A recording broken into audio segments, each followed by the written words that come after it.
What's up everybody? Jason here with Rock and Groove, and today we're going to give an update on this awesome piece of equipment I got about 4 months ago, the Squier Paranormal Series Cabronita Thinline Tele.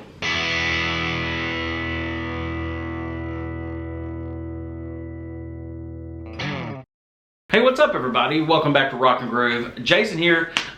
It's been a while since I put a video up. As a matter of fact, the last video I put up was the actual review of this guitar. And so what I wanted to do today was give you a really quick update on how this thing's going and to let you know what's going on here in 2021 with Rock and Groove. It's been a while since the last video I made because there's been a lot actually going on. I have been doing a lot more with my band. We have some opportunities with some recording down in Texas that we're going to be taking a look at and possibly traveling down there and doing here in April. Also, I started up it's been a dream for a while to do, and finally I took the step to go ahead and actually do it. But I love 80s synth music. I love a lot of electronic music, a lot of metal, a lot of stuff that mixes in that area. So I started up my new musical project, Voxinidium. You can check out the YouTube channel down in the description. But I've been working on that a lot of opportunities. I have some songs going in different directions. One's actually going to be added into a compilation with OIM Records. And so there's a lot of good stuff looking up there, but that's where I've actually been focusing a lot on that. But here I am back in Rock and Groove and going to be putting up a lot more reviews up here. Some pedals, some guitars, might even actually have some modding going on this year. So we'll take a look at that.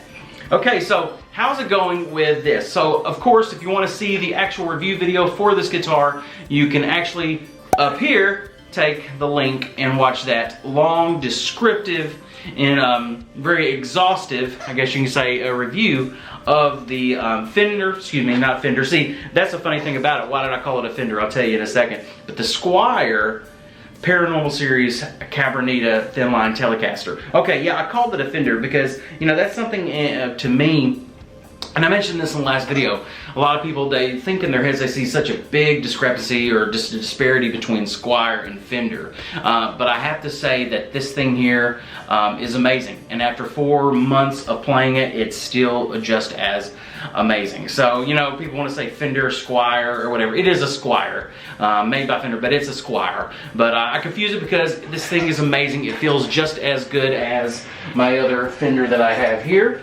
This is my other Fender here. This is an actual Mexican-made Fender. This is the Special Run Butterscotch Ash Telecaster. I actually have it modded. I have the custom shop no-caster pickups in it. It sounds amazing. It's a lot of fun to grab, but to be honest with you, it feels just as good as this Squier, and I really like this Squier. I've been playing this. I've been recording with it. Some of my own personal recordings, especially some Voxinidium recordings. I use the Fender Telecaster, but a lot of the actual leads and a lot of the focused up-front guitar work is coming from this Squier here. And these pickups just sound amazing. The way the guitar feels, everything about it, it just feels great. And the longer I've played it, and in not reviewing it, just sitting on the couch playing it, taking it to practice, recording with it, is just, it continues to impress me. Actually, something that I've done in the last few months is I've, obviously I love gear, and sometimes I'll trade, buy, everything like that. So I ended up trading some gear, and I actually got my hands on 2018 Gibson Les Paul Jr. Double cutaway with a single soap bar P90 in it. It was an amazing guitar. I was actually going to do a review on it, but it was so busy. I love the guitar. It felt good. It was hard and solid. It just felt great. And of course, to a lot of people, when you're carrying a guitar with a Gibson logo on the top, it just makes you feel, you know, good, all that kind of stuff. So I was playing that. It was an amazing guitar. It sounded great. Electronics, pickups, everything just sounded amazing. And so I was using that at practice for a while with my band. And of course I was running that through my Vox AC15. I ran it through a Fender Deluxe and DeVille actually, and just, it sounded great. But to be honest with you, I went back to this. I ended up trading that and getting rid of that and trading it down to another guitar that I'm going to do a review on later. But actually, it's funny. It's like, man, I ended up letting go of a Gibson and ended up keeping this Squire, which kind of sounds ridiculous to a lot of people, but why did I do so? Well, one of the reasons is that Gibson was a little bit, it wasn't as versatile as this guitar.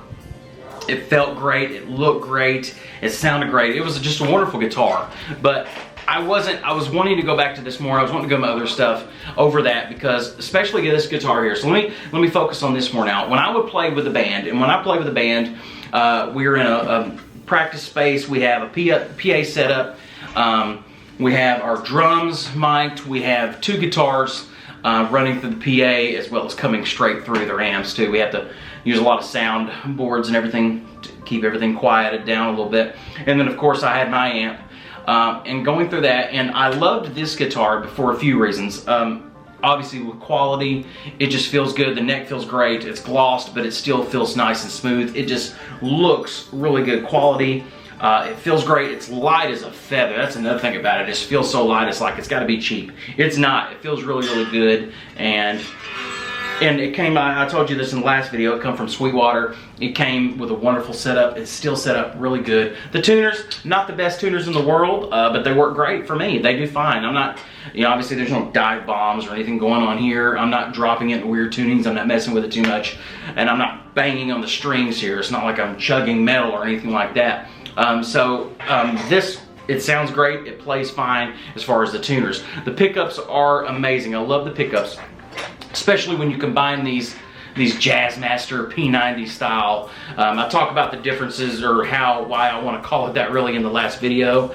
But these pickups here sound amazing, especially coupled with the hollow, the semi-hollow body here. I love it because you can get that good, single coil, dirty sounding P90 spank from it.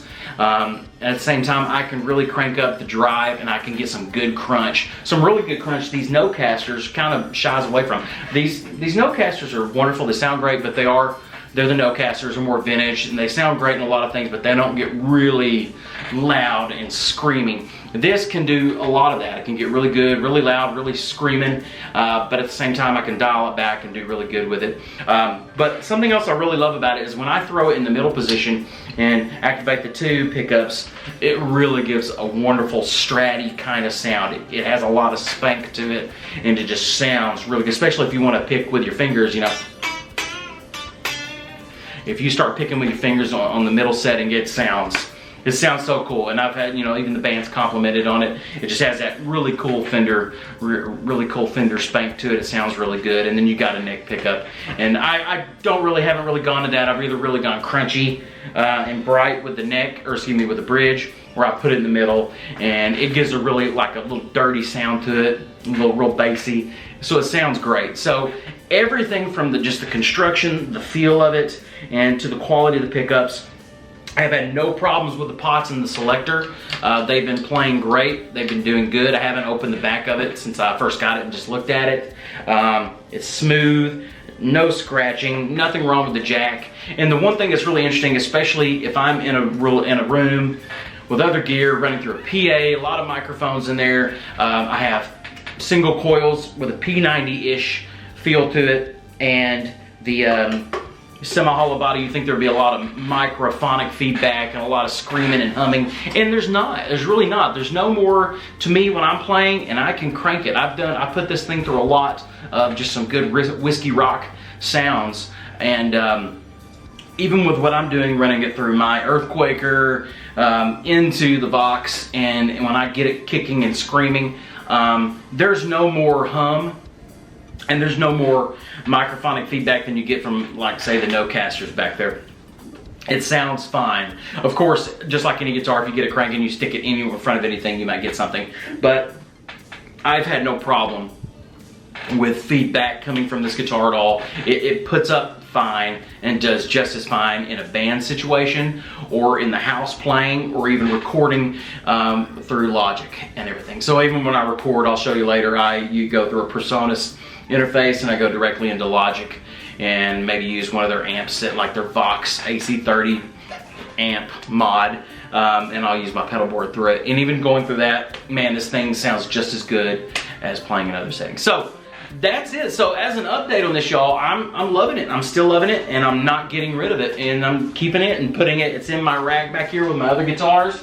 I've got a lot of stuff. I got a lot of stuff I need to introduce and talk about, but just for this guitar, I highly recommend this. I can make this thing do anything from a good, dirty, crunching rock to some country, even some jazz. There's a lot you can do with this guitar, so I highly recommend it. Check it out and get it on Sweetwater. Like I said, it's about $400. And so take a look. Love it. Thank you all so much. Please be sure to like and subscribe. Catch us on Instagram. A lot coming up this year. We're coming back. We're going to be regular with these videos, and we're going to have a lot of fun with them. So thank you very much, and remember, have fun.